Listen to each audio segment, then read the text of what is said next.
I was truck driving for some time, and I started getting really lonely.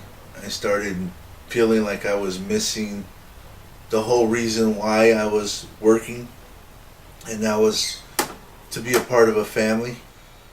One day I just pretty much showed up at the doorstep and said, "That's it. I'm done. I can't do this no more.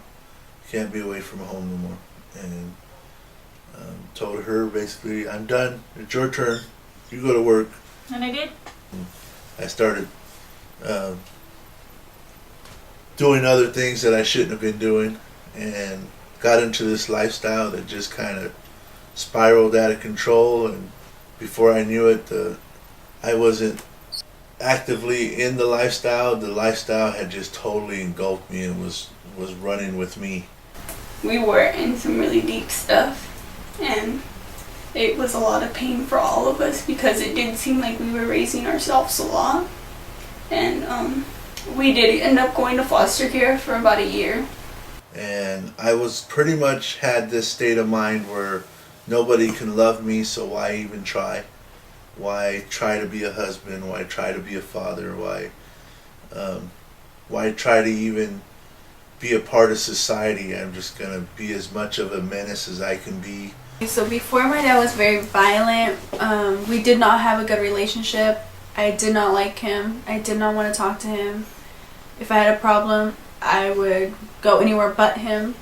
Before we know it, we were, I was in jail, and she was on her last leg with me. And my parents did everything they could to get us back, and they did.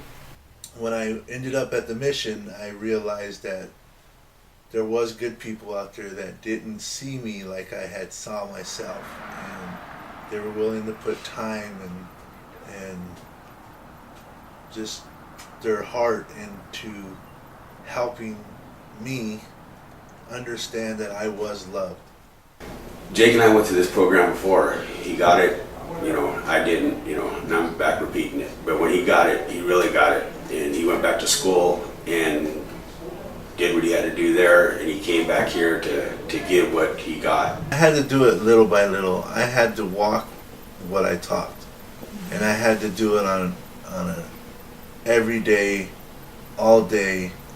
And when I made a mistake, I had to make sure that I came to him and say, "Hey, I made a mistake. I'm sorry." Well, this is what I do here. I basically love on these guys until they learn how to love themselves, and I teach them a little bit about themselves, teach them a little bit about their addiction, and I do that by sharing my own experiences, my own misfortunes, my own mistakes.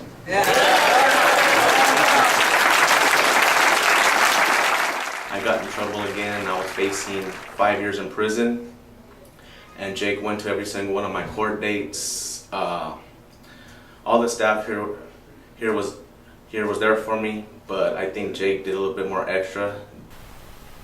He makes sure that everyone's situated, everyone feels comfortable before he does.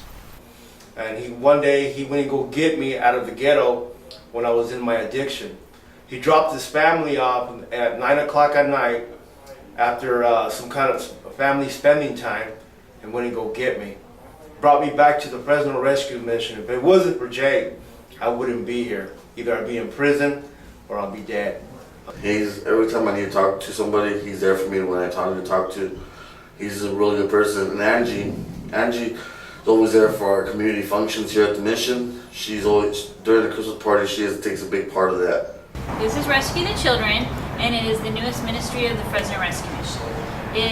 This is actually our kitchen area, which is currently under construction.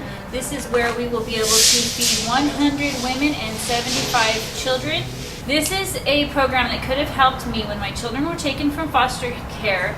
Instead of them being taken away, we could have came here together and received the tools that we needed for a new start. I have a friend whose parents separated recently, and another friend who didn't really know her real mom. She was raised by her grandma. Me and her have been friends since we were in the 2nd grade, and she always comes over at least once a week because she says that this is her home.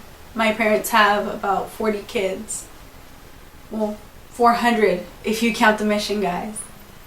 Because no matter who comes over, they are treated as family.